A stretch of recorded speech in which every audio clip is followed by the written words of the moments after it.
नवरात्रि का पर्व स्वतः सिद्ध है।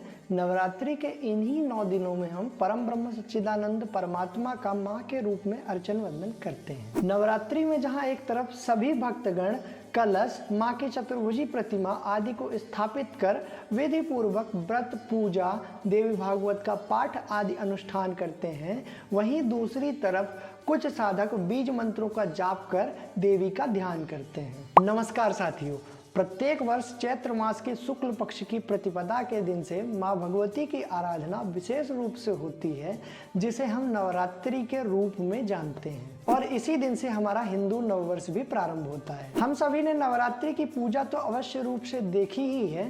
प्रत्येक व्यक्ति जो सनातन धर्म में आस्थान्वित है वह नवरात्रि की पूजा में अवश्य रूप से ही सम्मिलित होता है। हमारे पूरे भारतवर्ष में तो नवरात्रि मनाई ही जाती है, किंतु बंगाल में नवरात्रि का विशेष महत्व है और वहाँ नवरात्रि बड़े धूमधाम से मनाई जाती है। किंतु क्या है नवरात्रि का रहस्य, आइए जानते हैं। अगर हम नवरात्रि शब्द को समझने का प्रयास करें तो नवरात्रि 2 शब्दों से मिलकर बना है, नव और रात्रि, जहां पर नव का अर्थ 9 तथा रात्रि का अर्थ रात और दिन से है। यहाँ पर समझने की बात यह है कि 2 शब्द होते हैं, पहला रात और दूसरा रात्रि।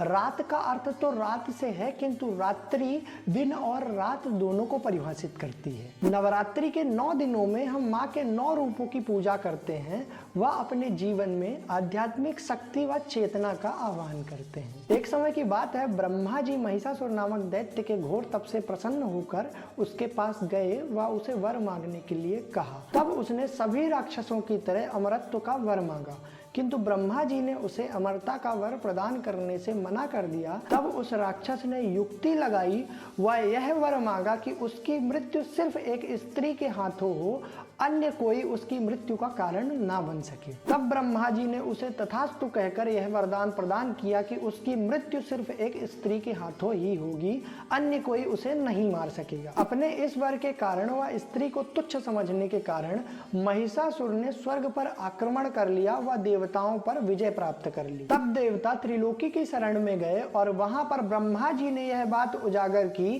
कि महिषासुर केवल एक स्त्री के द्वारा ही मारा जा सकता है, स्त्री के अलावा अन्य कोई उसे मार नहीं सकता। तब सभी देवतागण आदिशक्ति माँ जगत जननी जगदम्बा के समक्ष गए व उनसे महिषासुर को मारने का निवेदन किया। देवताओं के इस अनुग्रह को स्वीकार कर माँ जगदम्बा महिषासुर का वध करने महिषासुर के समक्ष प्रकट हुई और वहां पर महिषासुर माँ के सौंदर्य को देखकर उन पर मोहित हो गया और उनके समक्ष विवाह का प्रस्ताव रख डाला। तब माँ ने इस प्रस्ताव पर अपनी प्रतिक्रिया देते हुए कहा कि ठीक है, मैं तुमसे विवाह कर लूंगी, पर उसके लिए मेरी एक शर्त है कि तुम्हें मुझे युद्ध में पराजित करना होगा। महिषासुर ने माँ की यह मांग स्वीकार कर ली व माँ से युद्ध करने लगा।